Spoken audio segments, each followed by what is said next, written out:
ನಿಂತ್ಕೊಳ ನಿಂತ್ಕೊಳ. ನಾನು ಏನು ಮಾಡಲಿ ಹೇಳು? ನೀವೇನು ಮಾಡೋದು ಬೇಡ. ಏನು ಮಾಡಬೇಕು ಅಂತ ನನಗೆ ಗೊತ್ತಿದೆ, ನಾನೇ ಮಾಡ್ತೀನಿ. ನಿಂತ್ಕೊಳ. ಸುಮ್ಮನೆ ಆತ ಪಡ್ಬೇಡ ಕಣೆ. ಏನು ಮಾಡಕ್ಕೆ ಹೊಟ್ಟಿದ್ಯಾ? ಏನು ಮಾಡ್ತೀಯ ಹೇಳು? ಆತ್ರನ ಇದು ಒಂದಲ್ಲ ಎರಡಲ್ಲ 22 ವರ್ಷ ಕಾದಿದ್ದೀನಿ. ಇಲ್ಲಿ ತನಕ ನೀವೇನು ಮಾಡಲಿಲ್ಲ, ಮುಂದೇನು ಕಿಸಿಯೋದಿಲ್ಲ. ನಿಂತ್ಕೊಳ. ಸರಿ, ಈಗ ದೂಸರ ಮಾತುಬೇಡ. ಈ ಫಂಕ್ಷನ್ ಹೇಗಾದರೂ ನಿಲ್ಲಿಸ್ತೇನೆ. ಅದಕ್ಕೇನು ಮಾಡ್ಬೇಕು? ಏನಾದರೂ ಅನಾಹುತ ಮಾಡಿ ಸಿದ್ಧ ಪೆದ್ದ ಯಾರು ಬೇಡ, ನೀವೇ ಮಾಡಿ. ಎತ್ತಾಕಿ ಹೊತ್ತಾಕಿ ಸರ್ವನಾಶ ಮಾಡಿ ರಂಪ ರಾಧ ಅಂತ ಆಗ್ಬೇಕು.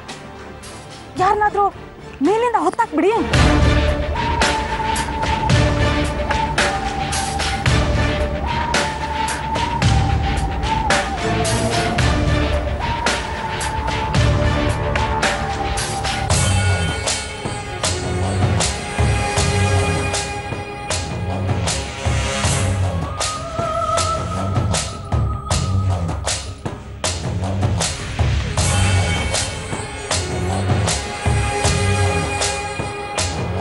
ಯಾರೋ ಯಾಕೆ ಅಲ್ಲಿ ಹೋಗ್ತಿದ್ದಾಳಲ್ಲ ಆ ಹುಡುಗಿ, ಅವಳನ್ನೇ ಮೇಲಿಂದ ತಳ್ಬಿಡಿ.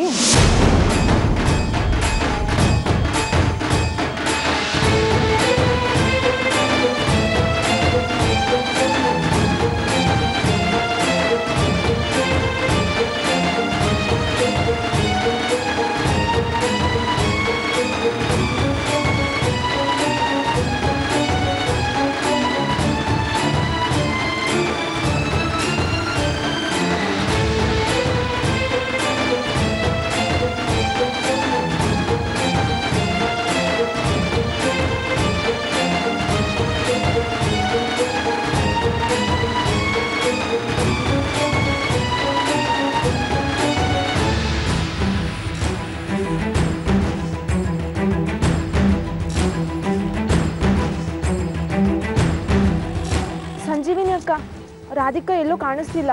ರಾಧಿಕಾನ ನಿಮ್ ಜೊತೆನೇ ಇರ್ಲಲ್ಲ? ಆಗಿದ್ಲು, ಈಗ ಕಾಣಿಸ್ತಿಲ್ಲ. ಎಲ್ಲಿ ಹೋಗ್ತಾಳೆ? ಇಲ್ಲೇ ಎಲ್ಲಾದ್ರೂ ಇರ್ತಾಳೆ. ಸರಿಯಾಗಿ ಹುಡುಕಿ.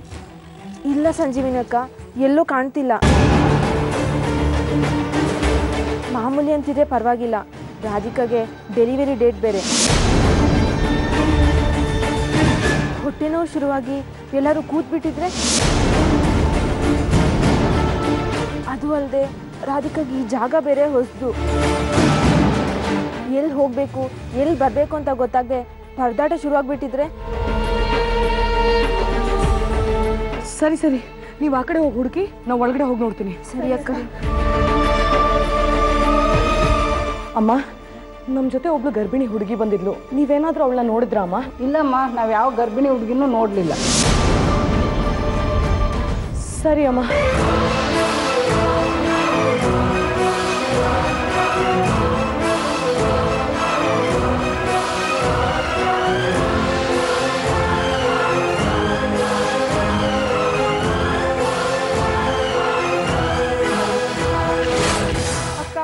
ನನ್ಗನಿಸ್ತಾ ಇದೆ ರಾಧಿಕಾಗೆ ಹೊಟ್ಟೆ ನೋವು ಜಾಸ್ತಿ ಆಗಿದೆ ಅಂತ.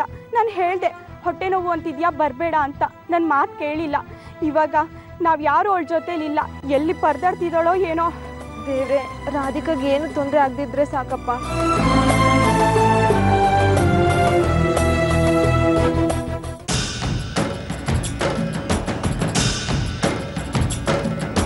ಸರ್ವೇಷಾಂ ಸ್ವಸ್ತಿ ಭವತು.